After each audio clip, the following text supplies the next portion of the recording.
Shalom leiboy naboy Hashem lo yishmari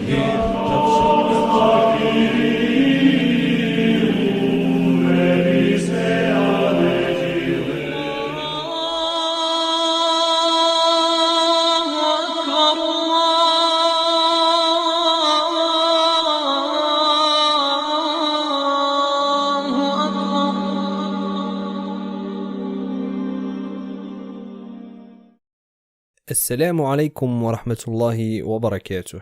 Si nous trouvons une prophétie du prophète Mohammed sallallahu alayhi wa sallam dans les livres sacrés des nations précédentes, alors cela est une preuve de sa véracité. Et cette preuve implique aussi la responsabilité de tout le monde. Comment une prophétie de la venue d'un prophète peut-elle être donnée dans les livres saints d'une autre nation avant même qu'il ne vienne ? Si ces prophéties sont accomplies, alors c'est la preuve que la prophétie est véridique à son origine. Le concept de prophétie est un concept véridique et logique, parce que ce que les prophètes annoncent se produit exactement. De nombreux versets du noble Coran valident la pertinence de cette argumentation. Cette argumentation par les prophéties dans les livres saints précédents comme preuve de la véracité de la prophétie de Mohammed. Sallallahu alayhi wa sallam. C'est une argumentation mentalement logique. Le noble Coran confirme la validité de cette argumentation. Allah subhanahu wa ta'ala a dit « Donc, si tu es en doute de ce que nous t'avons révélé, alors demande à ceux qui lisent le livre avant toi. » Surat Yunus, verset 94. Donc, demande au peuple du livre et tu trouveras chez eux l'information de ta prophétie. Allah Tout-Puissant dit aussi, et ceux qui ont mécru disent, tu n'es pas un messager. Dis, Allah suffit comme témoin entre moi et vous, et quiconque a connaissance des Écritures. Chapitre Ar-Ra'd, verset 43. Donc, celui qui connaît les Écritures sait parfaitement que tu es un prophète. Au contraire, il n'a aucun doute de cela, en raison des nombreuses prophéties de sa venue, alayhi salatu wassalam. Ceux à qui nous avons donné l'écriture le connaissent comme ils connaissent leur propre fils. Mais en effet, un parti d'entre eux cache la vérité alors qu'ils la connaissent. Surat Al-Baqarah, verset 146. Ceux qui suivent le messager, le prophète illettré, qu'ils trouvent écrit dans ce qu'ils ont dans la Torah et l'Évangile. Surat Al-A'raf, 157. Ainsi, utiliser les prophéties comme preuve de la véracité de l'islam est une méthodologie très importante. Nous l'avons toujours négligé et ne lui avons pas donné son droit jusqu'à maintenant. Ce sujet des prophéties est pertinent et convaincant pour tout le monde. Et c'est un signe pour quiconque veut s'assurer de la véracité de la prophétie de Mohammed sallallahu alayhi wa sallam. Allah subhanahu wa ta'ala a dit « Et ne serait-ce pas un signe pour eux qu'ils soient reconnus par les savants des fils d'Israël » Ash-Shu'ara 197. Donc, la connaissance des érudits des fils d'Israël sur Mohammed sallallahu alayhi wa sallam est la preuve et le signe qu'il est un prophète. Par contre, ici une question peut se poser. À nous les musulmans qui voulons utiliser des prophéties de la Bible pour notre argumentation. Quelqu'un pourrait dire « Ne dites-vous pas qu'il y a des modifications qui se sont produites dans la Torah et dans l'Évangile? Alors, comment pouvez-vous utiliser les textes de prophétie qu'ils contiennent ?» Et la réponse, très cher frère, est que la modification ne s'est pas produite dans toute la Torah ou dans tout l'Évangile, mais dans certaines parties. Ainsi, le noble Coran a demandé au peuple du livre de se référer à leur livre à plus d'une occasion. Allah subhanahu wa ta'ala dit « Dites, apportez donc la Torah et récitez-la, si vous êtes véridique. » Surat Al-Imran. Il a aussi dit « Et que le peuple de l'Évangile juge parce que Allah y a révélé. » Surat Al-Ma'idah, verset 47. Le prophète sallallahu alayhi wa sallam a demandé aux gens de la Torah de se référer à leur Torah dans l'incident de l'adultère. Il leur a dit « Quelle punition trouve-t-on dans la Torah pour une personne mariée qui a commis l'adultère ?» En effet, le prophète sallallahu alayhi wa sallam a permis aussi la narration des fils d'Israël. Il a dit « Narrez des fils d'Israël. Il n'y a rien de mal à cela. » Donc, il y a beaucoup de vérité dans les écritures des gens du livre, juifs et chrétiens. Le noble Coran a prouvé la validité de l'utilisation de la prophétie comme preuve. Et le sujet de prophétie est justement présent dans leurs livres. Les textes de prophétie de la venue du prophète sallallahu alayhi wa sallam sont toujours présents dans leurs livres jusqu'à présent. Par exemple, ce texte est mentionné dans le Deutéronome, qui est le 5e livre de la Torah. Le Seigneur m'a dit, donc Allah Tout-Puissant qui parle à Moïse, alayhi salam, qu'est-ce qu'il lui dit? Il lui dit, je susciterai pour eux un prophète comme toi du milieu de leurs frères. Deutéronome 18, 18. Donc, un prophète comme Moïse, alayhi salam, viendra parmi les frères des fils d'Israël. Qui sont les frères des fils d'Israël? Les frères des fils d'Israël sont les fils d'Ismaël. Ismaël est le frère d'Ishaq, Isaac, alayhi salam, et Israël est le fils d'Ishaq. Ainsi, les fils d'Ismaël sont frères pour les fils d'Israël. Cela, bien sûr, est incontestable. Même la Torah dit au sujet d'Ismaël, alayhi salam, et il habitera en face de tous ses frères. Genèse 16, 12. Ainsi, un prophète viendra des frères des fils d'Israël, des descendants d'Ismaël. Et cette prophétie n'a aucun rapport avec le Messie Jésus, alayhi salam, parce que le Messie n'est pas venu d'entre les frères des fils d'Israël, mais il est l'un d'eux. Le Messie est un des fils d'Israël, de la descendance de Juda, fils d'Israël. Le seul prophète qui est venu parmi les frères des fils d'Israël est le prophète Mohammed, sallallahu alayhi wa sallam. Et si cette prophétie n'était pas au sujet de Mohammed, sallallahu alayhi wa sallam, alors cette prophétie dans le Deutéronome n'a pas été accomplie jusqu'à maintenant. Et si cette prophétie n'était pas au sujet du prophète Mohammed, sallallahu alayhi wa sallam, alors cette prophétie dans le Deutéronome n'a pas été accomplie jusqu'à maintenant. Revenons au texte encore une fois. Le Seigneur dit à Moïse, « Je susciterai pour eux un prophète comme toi, du milieu de leurs frères. » Comme toi, d'entre les frères des fils d'Israël. La question maintenant est, qui est comme Moïse, alayhi salam? Le prophète Mohammed, sallallahu alayhi wa sallam, ou le Messie, Jésus, alayhi salam? Celui qui est comme Moïse est Mohammed, sallallahu alayhi wa sallam. Mohammed et Moïse, alayhi salatu wa sallam, ont tous deux apporté une nouvelle législation. Tous deux ont apporté une nouvelle législation, alors que le Messie, alayhi salam, n'a pas apporté une nouvelle charia, une nouvelle législation. Au contraire, il refusait complètement d'être vu comme s'il apportait une nouvelle, dans la mesure où il refusait de partager même l'héritage. Il a dit dans la question de partager ce dernier, « Ô homme, qui est-ce qui m'a établi pour être votre juge ou pour faire vos partages ?» Luc 12, 14. Même la division de l'héritage, il a refusé de s'en charger.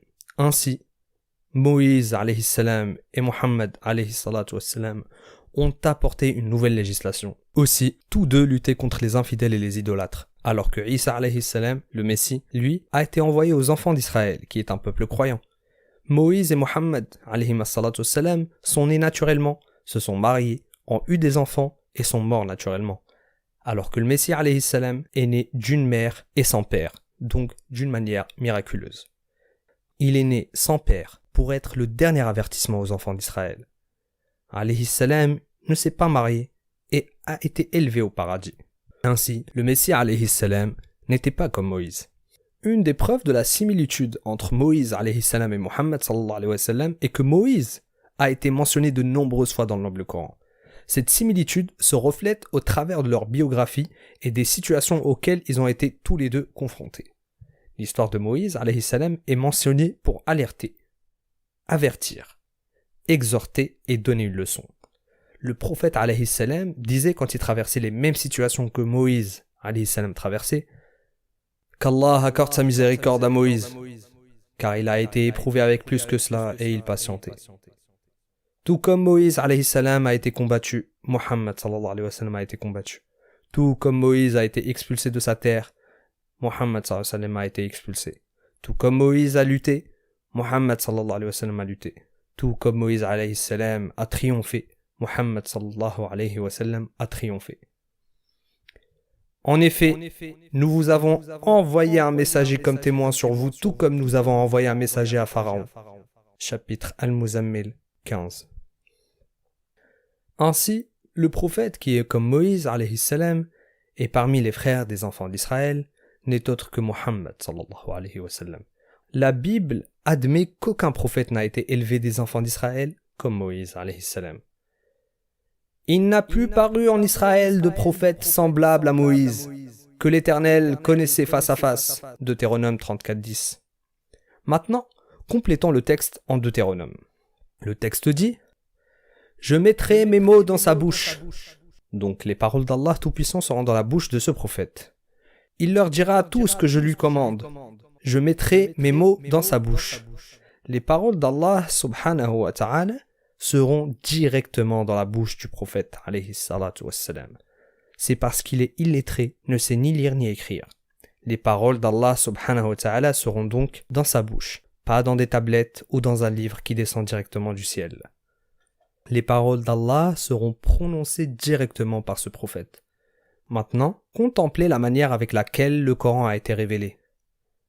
Dis, c'est Allah l'unique. Qul huwa Allahu ahad. Surat al-Ikhlas. Qul ya ayyuhal kafirun. Dis, ô mécréants. Iqra bismi rabbika alladhi khalaq. Récite au nom de ton Seigneur qui a créé. Al-Alaq. Premier verset.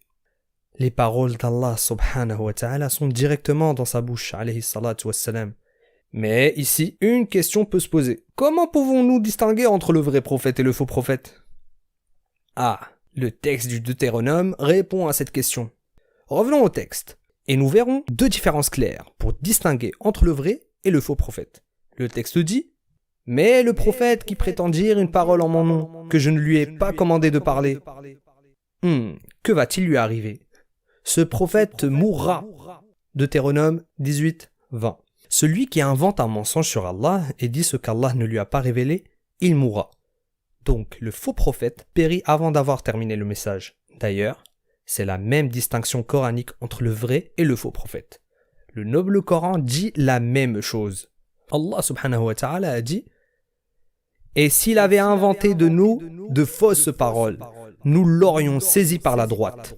Alors nous lui aurions coupé la horte. » Surat Al-Haqqa, versets 44 à 46. La sourate Al-Haqqa, qui est une sourate mécoise, déclare que le faux prophète périt avant qu'il ne termine le message. Étonnamment, le prophète sallallahu alayhi wa sallam n'est pas mort avant que le message ait été terminé. Il n'est pas mort jusqu'à ce que Allah Tout-Puissant lui révèle « Aujourd'hui, j'ai perfectionné pour vous votre religion et accompli ma faveur sur vous. Et a approuvé pour vous l'islam comme religion. » Al-Ma'idah, verset 3. Allah vous a approuvé l'islam comme religion. Le message fut achevé, la charia fut achevée et le prophète sallallahu alayhi wa sallam ne mourut que quelques jours après que ce verset eut été révélé. Donc, c'est là la différence entre le vrai et le faux prophète. Le message du vrai prophète sera accompli. Il y a aussi une seconde différence entre le vrai et le faux prophète, mentionnée dans le même texte dans le Deutéronome. Peut-être diras-tu dans ton cœur, comment connaîtrons-nous la parole que l'Éternel n'aura point dite? Donc, comment distinguer le vrai prophète du faux prophète? Quand ce que dira le prophète n'aura pas lieu et n'arrivera pas, ce sera une parole que l'Éternel n'aura point dite. Il a dit une prédiction ou une prophétie, mais cette prophétie n'a pas été réalisée.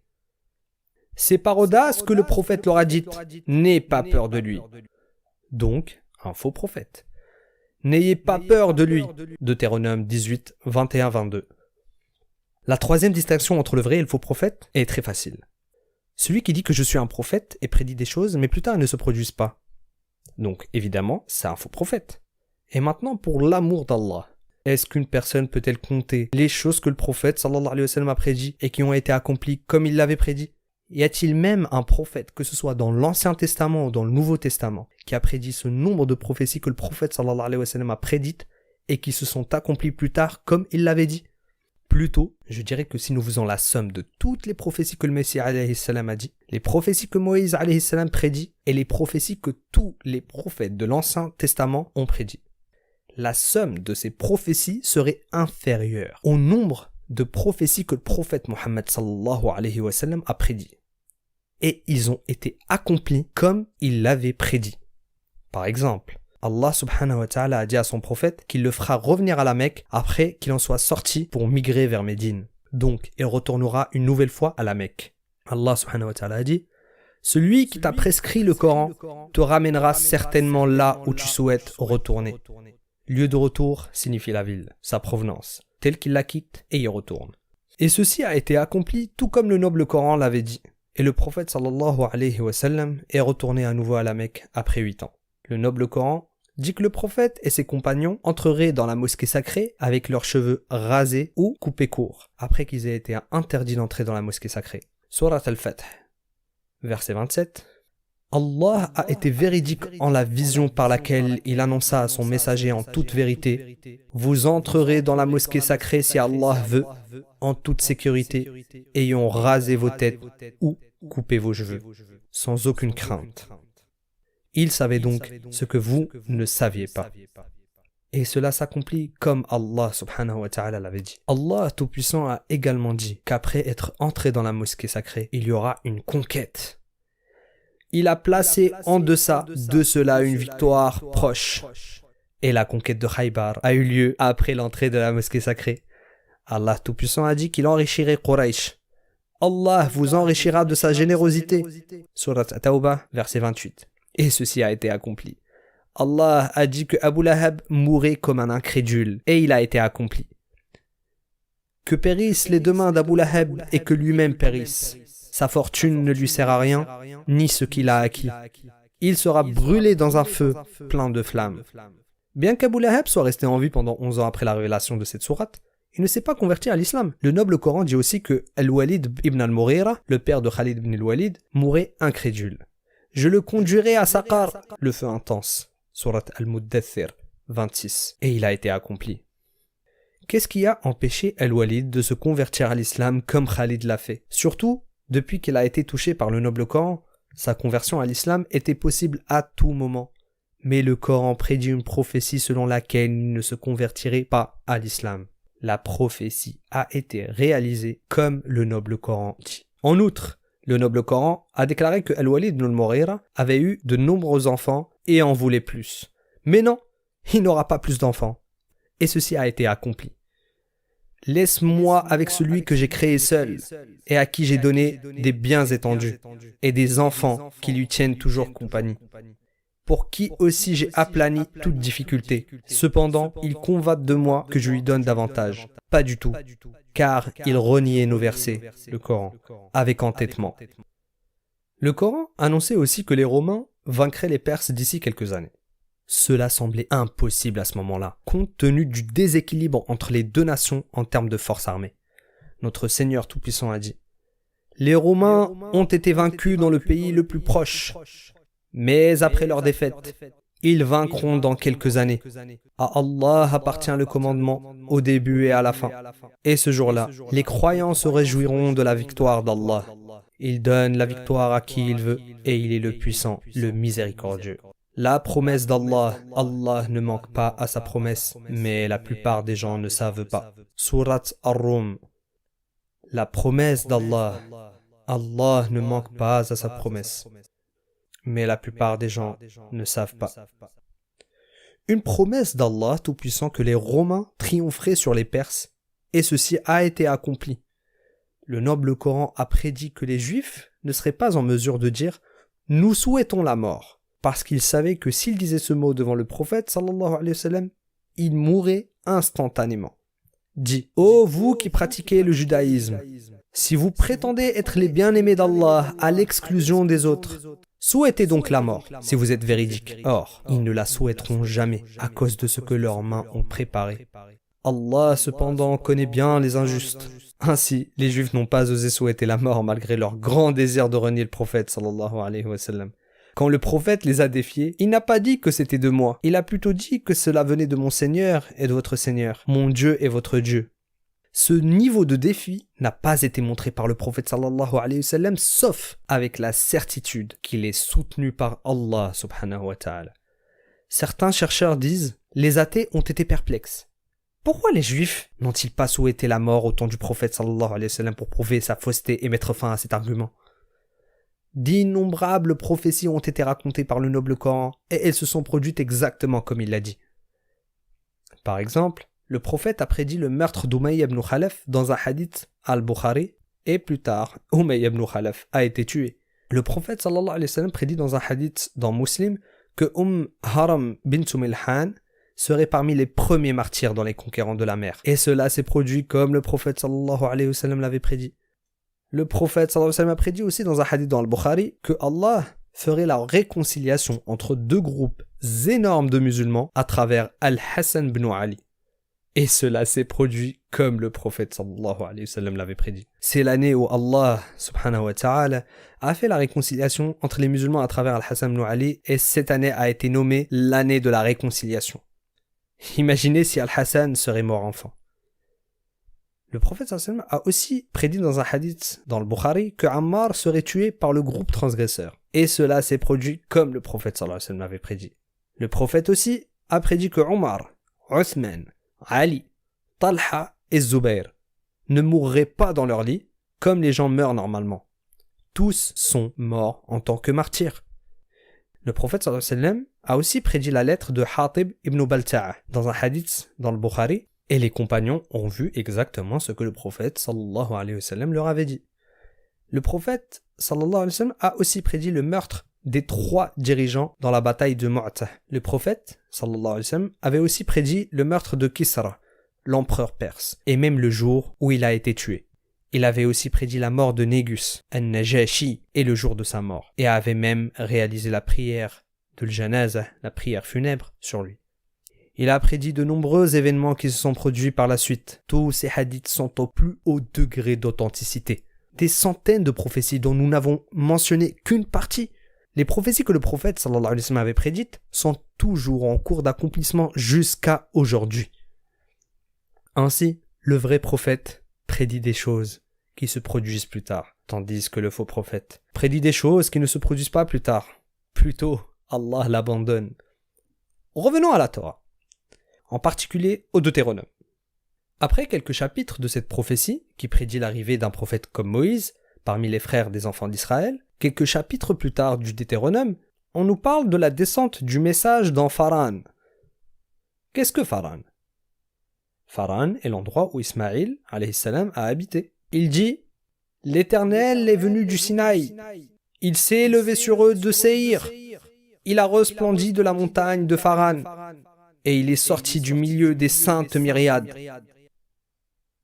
Il leur a de sa droite envoyé le feu de la loi. » 21-50.